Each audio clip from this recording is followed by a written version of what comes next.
होता है आंसर का, वो बहुत इंपॉर्टेंट कंपोनेंट होता है और हमेशा इंट्रोडक्शन कोशिश कीजिए कि इफेक्टिव लिखने का। और इंट्रोडक्शन जो होता है वो लॉन्ग आंसर में आप 4 से 5 लाइन इंट्रोडक्शन के लिए दे सकते हैं। 4 से 5 लाइन कहने का मतलब हो गया ऑल टुगेदर 25 से 30 वर्ड। एक लाइन में 6 वर्ड्स नॉर्मली स्टूडेंट लिखते हैं, तो 5 लाइन का इंट्रोडक्शन जो है वो लॉन्ग आंसर के लिए आप कोशिश कीजिए। अब इंट्रोडक्शन लिखा किया जाए, ठीक है। और इंट्रोडक्शन का वो लिखना जो है ये एक आप कह सकते हैं कि चुनौती भी है, क्योंकि आमतौर पे स्टूडेंट का यही प्रॉब्लम होता है कि सर पता तो है हमें आंसर, लेकिन स्टार्ट कैसे करें। तो वो जो स्टार्टिंग कैसे करें यही होता है इंट्रोडक्शन। तो स्टार्ट करने का तरीका ये होता है कि जो आपसे क्वेश्चन पूछा गया है, सबसे पहले क्वेश्चन में चेक कीजिए कि मेन टॉपिक क्या है।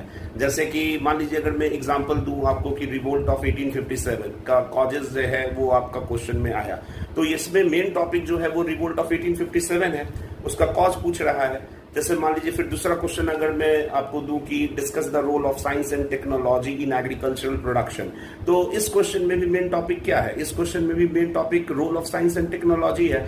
तो सबसे पहले कोशिश कीजिए कि जो क्वेश्चन आपको दिया गया है उस क्वेश्चन में मेन टॉपिक क्या है, मतलब किस चीज से क्वेश्चन है, उसको आप आइडेंटिफाई कीजिए और जो मेन टॉपिक होगा क्वेश्चन का, इंट्रोडक्शन उसका बनेगा। जैसे पहले केस में अगर क्वेश्चन आया हुआ है कि discuss the causes of revolt of 1857, तो उसमें आप रिवोल्ट ऑफ 1857 के विषय में लिखिए।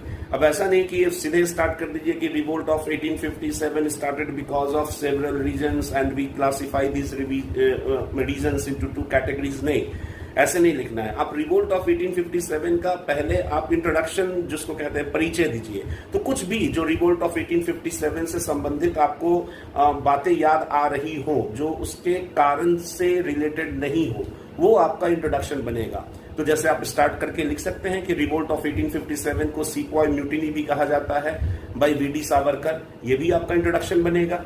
या फिर आप लिख सकते हैं कि revolt of 1857 started on 10th May 1857 from Meerut, Meerut से रिवोल्ट ऑफ 1857 की स्टार्ट हुई, ये भी आपका इंट्रोडक्शन बन सकता है। आई बात समझ में? तो जो क्वेश्चन पूछा गया है कॉजेस, जो इसमें हम लोग एग्जाम्पल में डिस्कस कर रहे हैं रिवोल्ट ऑफ 1857 का, उस क्वेश्चन को छोड़कर जो बाकी का जो डायमेंशन बनेगा उस क्वेश्चन का, वो आपका इंट्रोडक्शन का काम कर चलेगा, ठीक है। या फिर मान लीजिए कि रिवोल्ट ऑफ